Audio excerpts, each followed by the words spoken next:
Kita lanjutkan lagi untuk materi selanjutnya tadi tentang strategi harga. Yang pertama adalah tadi strategi penetapan harga, penetapan harga di bawah harga normal, kemudian strategi harga kaitannya dengan skimming, penetapan harga di atas harga normal. Kemudian yang ketiga strategi sliding down dan demand curve, yaitu tujuan adalah untuk merebut keunggulan bersaing melalui keunggulan teknologi yang ditawarkan. Kemudian strategi follow the leader pricing yang biasanya dilakukan oleh pedagang kecil dengan mengamati berbagai bijaksanaan harga pesaing dan harga individual dengan meninjau periklanannya. Ya, jadi awal pertama kali melakukan misalnya kita mulai awal perdana melakukan misalnya penjualan kepada konsumen, biasanya kita menetapkannya harga di bawah normal. Tapi kalau sudah pelanggannya atau konsumennya sudah misalnya tahu tentang, biasanya kan ada harga, ada rupa, itu harga bisa di atas harga normal, tetapi dengan melihat misalnya kalau harganya mahal itu kualitasnya bagus, yang dibangun itu bisa menjadikan sebuah strategi yang dalam hal ini bagaimana kita menentukan strategi harga ada 4 tadi.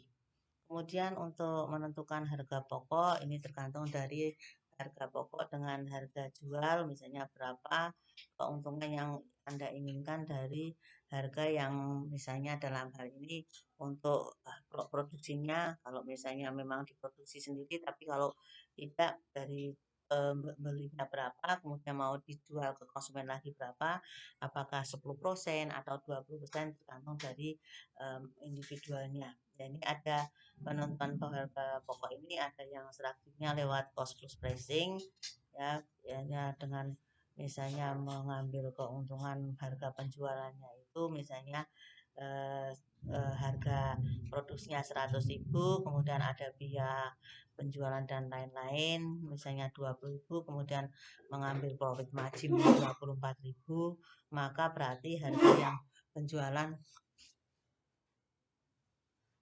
sebesar 144.000.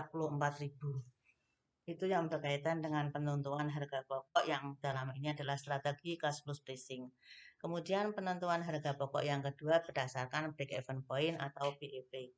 Kalau BEP itu paling mudah, misalnya kita labanya yang diinginkan berapa, kemudian biaya variabelnya berapa, jumlahnya produk berapa, kemudian ditambah dengan biaya tetap.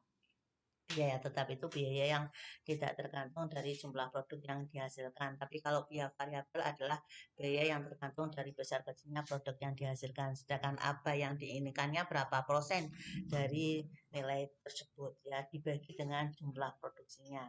Itu kalau BEP dalam harga jual. Kalau BEP dalam hal ini contohnya misalnya sudah ada di angkat, nanti materinya bisa Anda pelajari cara menghitungnya ya.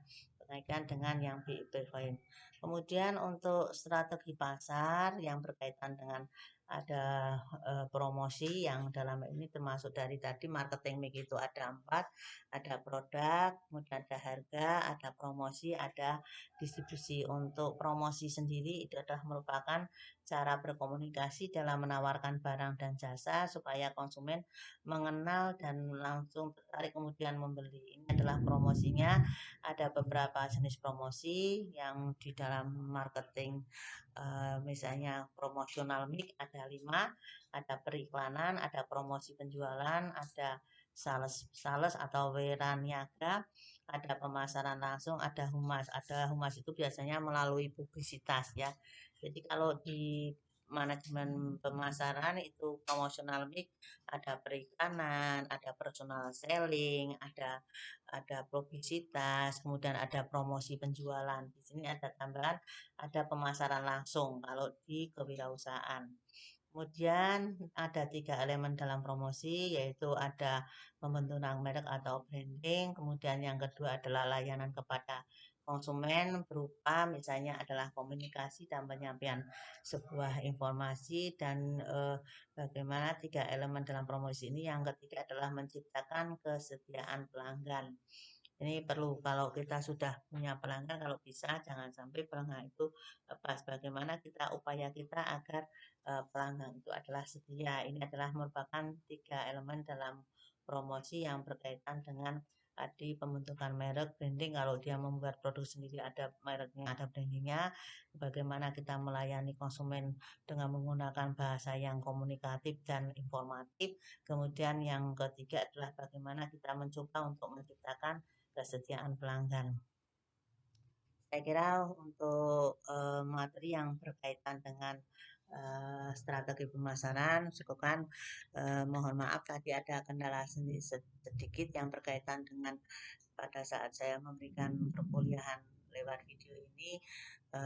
Mudah-mudahan walaupun misalnya ada kekurangan tapi memberikan manfaat dan bisa dipahami. Untuk lebih jelasnya nanti saya mohon mahasiswa juga membaca PowerPoint yang sudah Bu Retno upload di si akad ya. Sekali lagi mudah-mudahan apa yang saya Bu Retno berikan pada perkuliahan di lewat video ini memberikan manfaat, sokeh dan barokah. Saya akhiri, wassalamualaikum warahmatullahi wabarakatuh.